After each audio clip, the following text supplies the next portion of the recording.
Most landing pages don't fail because of bad design. They fail because they create friction where it matters most. The worst part, most people have no idea it's happening. They blame the ads, they blame the traffic, sometimes they even blame the offer. They keep tweaking headlines, redesigning sections, rebuilding the page, when the real problem is much simpler. The page makes buying feel harder than it should. A landing page has one job, not to educate, not to impress, not to get clicks. Its job is actually to make the right buyer convert with as much thinking as possible. After building landing pages for years and years, one pattern always shows up again and again. The highest converting pages don't add more, they remove friction. Hey, if you're new here, I'm Rashid.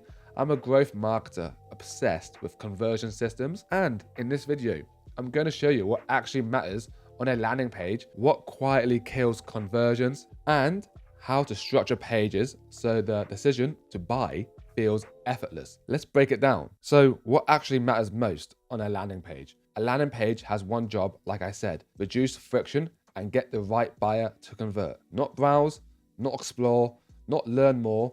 Convert, my friend, convert. So a landing page's best friend are heat maps. And when you analyze a landing page with heat maps, ignore service level activity and focus on three things only. Number one is what elements influence conversion. 2, what elements distract or slow decision making. And 3, what order information should appear in. So that's it, those three things. Everything else is noise. I'll be real with you. How do you actually crush it with landing pages? It starts with understanding how people really decide. There are two forces at play on every page. It's called the gator and the judge. The gator is the fast, instinctive brain, scanning your page in seconds, asking, what is this? Is this for me? Can I trust it? Is this easy? Most conversions happen right here. But the moment something feels confusing, heavy, or just off, the gator calls in the judge, and the judge doesn't convert. The judge asks questions, hesitates, kills momentum. High converting landing pages are simple systems designed to keep the judge asleep. So the gator can say, this feels right, and move forward without thinking. Because at its core, every landing page is a system. Attention in, persuasion, revenue out. Yet most companies get this wrong. They try to say everything. They create friction instead of clarity. They overwhelm instead of guide. The highest converting pages don't add more, they remove friction. So most high converting landing pages follow 5 core sections. If any section is missing or weak, you wake up the judge. Let's break down each one. Section 1 is the hero. So the hero section is your first impression, and first impressions happen in 5 seconds. If you had $1 budget, spend 80 cents on the headline, because here's the truth. The gator is the one who clicked on your link to visit your site. You caught their interest, you made them hungry. But if they land on your page and they are confused or disappointed, they wake up the judge. And when that happens, it's over. You lost the sale in the first 5 seconds. Your hero section should immediately communicate what your product or service is and who it's for. Here's a quick framework for this. First is your headline, your boldest claim, most attractive benefit, tailored to your audience. The headline's job is to grab attention, spark intrigue, and promise a specific benefit. I use the 4 U's: urgent, unique, useful, ultra specific. The headline carries 80% of the weight. In my opinion, it should answer 2 questions. What's in it for me?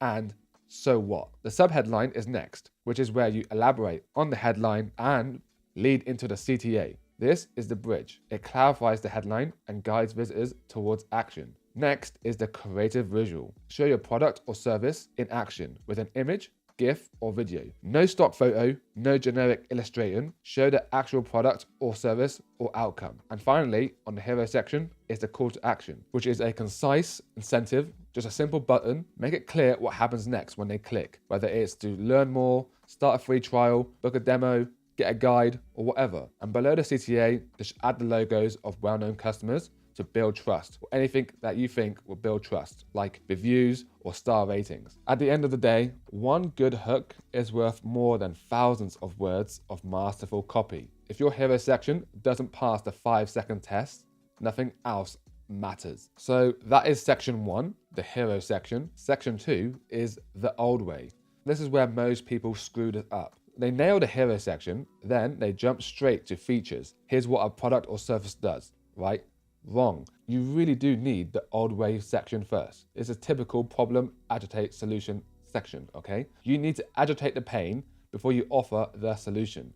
If you skip this, your landing page feels like every other generic sales pitch. No empathy, no understanding, just simply you're saying, just buy our thing, right? Your market is stuck with challenges your product or service can solve. So paint a vivid picture of their pain points and expose the flaws of outdated methods. Here's what the section does, okay? Firstly, you need to agitate the pain. Highlight the frustration or inefficiencies they're dealing with. Then you want to expose the flaws. Call out the shortcomings of the current approach that they are doing. Then you also want to show the stakes. What happens if they stick with the status quo? You also want to create some urgency as well. Make them feel like they need to act now. So what I do here is start with a punchy intro that sums up their struggles, then use bullets to drive home the issues. Because this is just direct, easy to skim, and gets them thinking, I need a better way. This section also keeps the gator engaged because it shows you understand their problem. It builds trust, it creates emotion,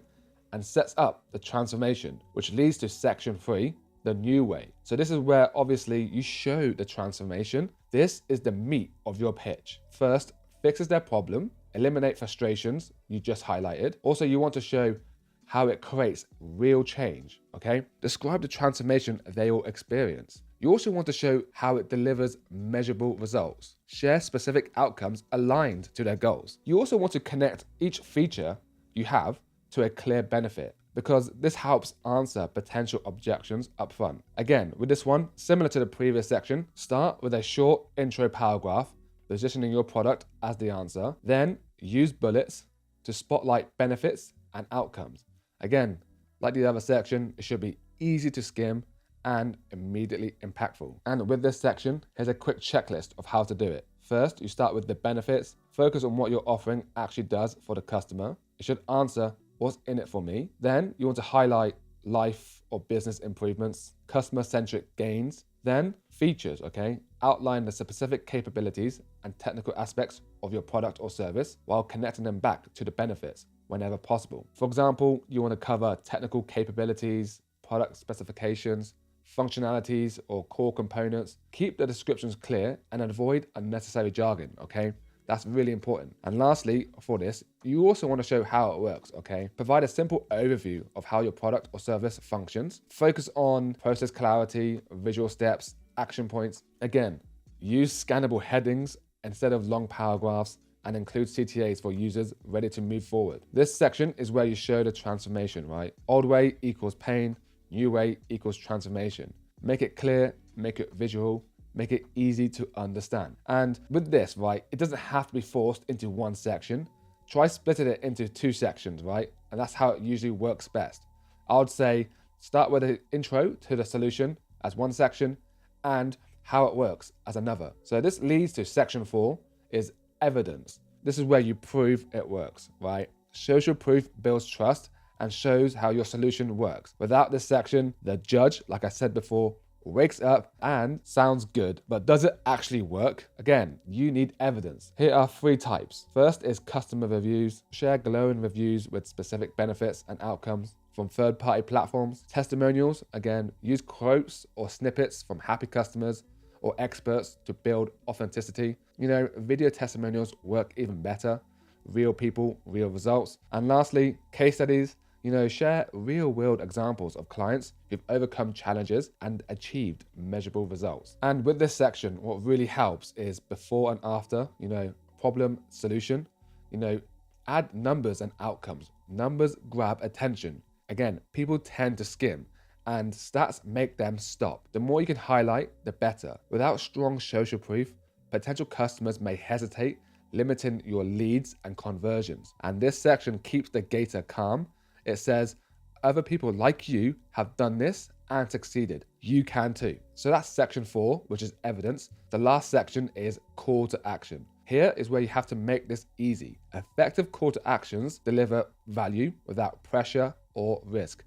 Make them clear, straightforward, and give people a real reason to take the next step. I see this split in two areas, which is your primary call to action, which is scheduling a call, trying your product, or making a purchase. Here, you need to address concerns up front and offer risk-reducing incentives like free trials or guarantees. Remove friction here, okay? Make it obvious what happens next. So that's the primary call to action, where the other call to action is the secondary CTA. Not everyone is ready to commit just yet, and that's okay, because in any given market, only 3% are ready to buy right now. Here is where you offer low-pressure alternatives like an ebook, guide, mini course, a cheat sheet, and so on. That keeps them in your funnel. Get them to download a free guide. For example, I'd create a quick cheat sheet or guide that says 5 steps to double your conversions. With that said, a bonus tip here for your secondary call to action is to use exit intent pop-ups to show it, okay? This is right before someone leaves the page, and you want to capture as many people and squeeze the juice out of your landing page as much as possible. Capture the people who aren't ready to convert yet,